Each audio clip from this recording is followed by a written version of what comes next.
참 어떻게 보면 되게 답답하시는데.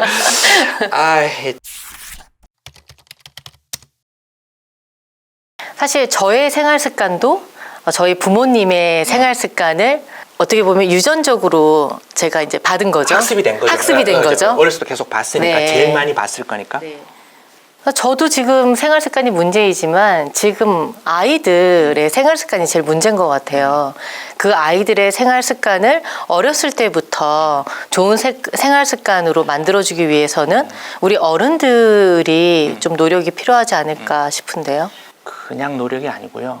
아주 분명한 우선순위를 두고 확실하게 노력하다. 이런 식의 아주 강한 표현을 써야 될 거라고 생각해요. 그리고 좀 미안한 표현인데 부모님들이 이제 자녀들을 먹는 것과 관련해서도 제대로 먹이고 있을까? 아니면 우리가 지금 하고 있는 토론의 방향에서 보면 건강하게 먹이고 있을까? 그리고 이 아이의 생활 습관이 향후 더 건강하게 살아가는데 유익한 방향으로 하고 있을까?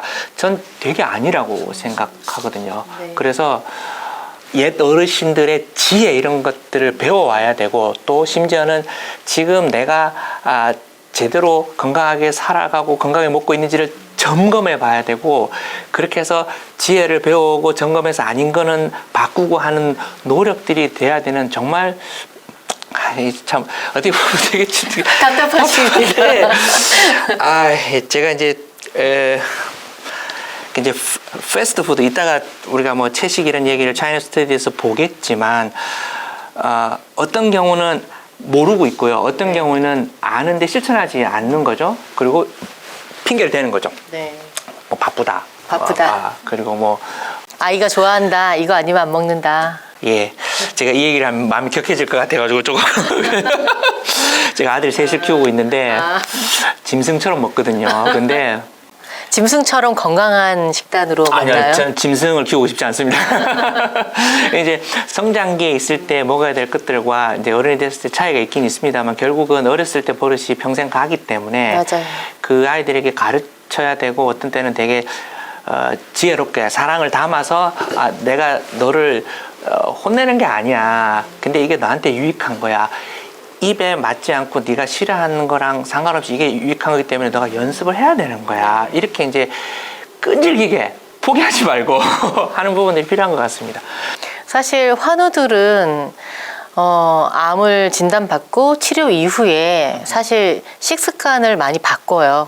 그런데 문제는 한 가정에서 환우의 밥상과 아이의 밥상과 남편의 밥상이 같지 않다는 거죠. 그 부분에 대해서 굉장히 고민하는 환우들이 좀 많더라고요. 그렇죠. 이제 왜 이제 바꿨을까 하는 이제 약간 후회감들도 있을 수 있을 것 같고. 환우들은 절실히 느끼는 거죠. 그렇죠. 이게 나만 이렇게 해서는 안 되는데 하는 약간 우려 같은 마음도 있을 것 같고요.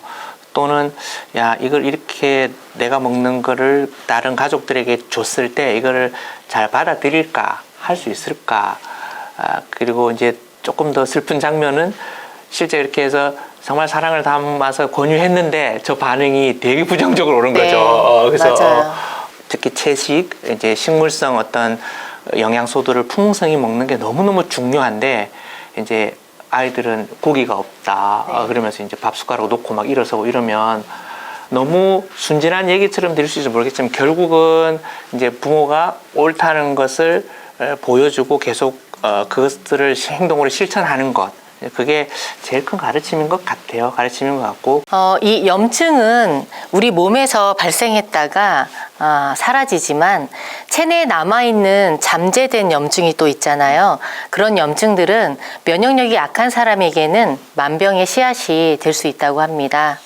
작은 염증 인자는 혈관에 머물다가 혈액과 함께 몸을 돌아다니며 몸의 약한 부위에 달라붙어서 질병, 심지어 암까지 유발할 수 있다고 합니다. 그러면 원장님, 이 염증이라는 것은 의학적으로 무엇을 말하는 걸까요? 한문으로 이제 불꽃염에다가 병증 이렇게 되어 있는데 일상에서 되게 많이 들을 수 있어요. 앞에 그 염자는 뭐 감기를 다르게 얘기하면 후두염, 부비동염, 폐렴, 네. 뭐 이번에 이제 코로나 때 우한 폐렴 이런 거, 또 췌장염, 여성분들이 굉장히 흔히 생기는 방광염, 그게 다 이제 염이거든요. 근데 한문을 보시면 이게 불이 두 개 겹쳐 있어요. 그러니까 불화를 아래 두 개 쓰면 저게 염자가 되거든요. 그게 이제 불이 나 있다는 뜻이죠. 이게 재밌는 게 영어로 염증이 inflammation이거든요. 그게 flame, 불꽃이 in 안에 있는 상태라는 뜻이죠. 같아요. 네. 의미가. 그러니까 몸에 불이 나 있는 거죠. 그래서 그 염증을 이제 의학적으로 우리가 해부 병리 시간에 이제 처음 배우는 건데 이제 의과대학 시험 문제 염증에 대해서 기술하라 이렇게 얘기하는데 그 염증이 뭐냐면 열이 나고 그다음에 빨갛게 되고 부어오르고 아프고 그 상태는 이제 염증 상태예요. 그렇게 돼서 결과적으로 자기가 해야 되는 기능을 소실하는 거라고 보면 돼요. 예를 들어 우리가 이제 손등을 크게 이렇게 부딪히거나 타박을 받았다거나 했을 때라고 생각해 보면 이게 이제 빨갛게 되고 부어오르고 열나고 아프고 이렇게 이제 이해할 수 있죠. 이제 그런 염증들을 가지고 이제 염증을 이해하면 되는데 이게 어떤 문제를 일으키냐면 저 염증들이 몸 안에서 일어나고 있는 거의 대부분의 어떤 후천성 질환들의 원인이에요. 좀 더 정확하게 얘기하면 원인이라기보다는 그 염증이라고 하는 과정을 통해서 병이 진행이 된다고 보시면 돼요. 네. 예를 들어서 심장에서 혈관이 이렇게 갑자기 막혀서 급성 심근경색 같은 것들은 그 염증 반응이 갑자기 일어나서 혈관을 막는 것 이렇게 이해하시면 되거든요. 암도 염증 반응을 통해서 면역계랑 어떻게 이렇게 하면서 병이 진행되고 그래서 거의 대부분의 어떤 후천적인 질환들이 심장질환, 뭐 알츠하이머, 또 암, 당뇨병, 천식, 비염, 다발성 경화증 이런 숱하게 많은 질환들이 그 염증의 과정을 통해서 이제 병이 진행이 되는 거고 이제 하지만 정말 우리한테 있어서 어떻게 보면은 반가운 소식은 뭐냐면 그런 염증에 의해서 생기는 그런 만성 질환들의 거의 한 60%까지도 건강하게 먹는 걸로 예방을 할 수 있다는 거죠. 그러니까 무슨 뜻이냐면 염증이라고 하는 것이 막 진행이 돼서 병으로 간다고 했을 때 이 사람이 건강하게 먹으면 그 염증으로 가는 과정들이 예방이 되고 막아져서 병이 진행이 안 된다는 거죠. 반대로 염증을 막 일으키는 어떤 음식을 먹게 되면 이제 가속도가 더 붙어서 병이 더 많이 진행이 되고 치료가 더 안 되고 이런 일들이 일어날 수 있다는 거죠.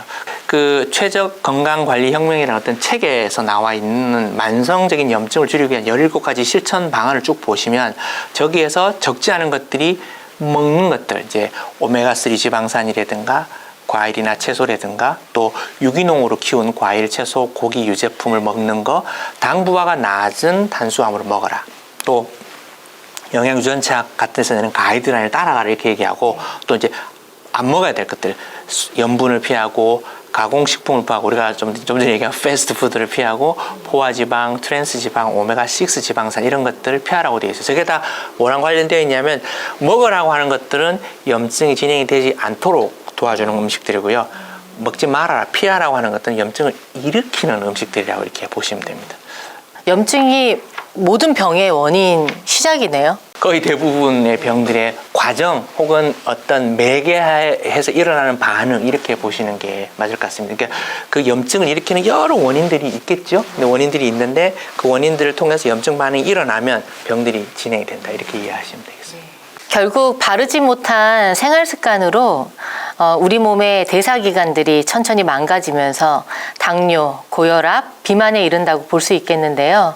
대부분은 단순히 세포 내부의 유전자 변형으로 인한 암으로 인식하기 쉬운데 토마스 사이프리드 교수는 암은 대사질환이다라는 책을 발간하면서 대사환경, 세포 외부의 환경을 강조했는데요. 염증, 만성질환과 암과의 관계 설명이 가능할까요? 또 네. 이것을 예방하기 위해서는 무엇이 필요할까요?